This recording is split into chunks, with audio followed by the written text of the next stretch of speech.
आज रायगड जिल्हा परिषद प्राथमिक शाळा जासई येथे शिक्षण सप्ताह उपक्रमाचा शुभारंभ माननीय मुख्याध्यापक श्री सदानंद अंबाजी पाटील यांच्या शुभ हस्ते करण्यात आला।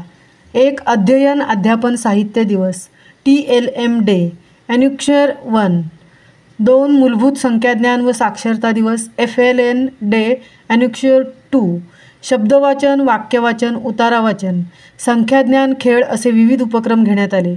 उपक्रमशील शिक्षिका सौ मिनल माळी, दीपक पाटील यांनी शैक्षणिक साहित्याचा वापर अध्ययन अध्यापनात किती महत्त्वाचा आहे याविषयी मार्गदर्शन केले। मूलभूत संख्याज्ञान याविषयी सुचिता जोशी, रवींद्र कोळी यांनी मार्गदर्शन केले। तसेच उपमुख्याध्यापिका सौ मीनाक्षी मुंबईकर, सौ माने, संभाजी अस्वले, राजाराम कडू, रमेश घरत, गजानन बुद्रुक, सतीश भोईर या उपक्रमात सहभागी झाले। त्याचबरोबर माता पालक भगिनींनी या उपक्रमाचा आनंद घेतला। रुपेश पाटील यांनी सर्वांचे आभार मानले। महामुंबईसह मिलिंद खारपाटील, उरण।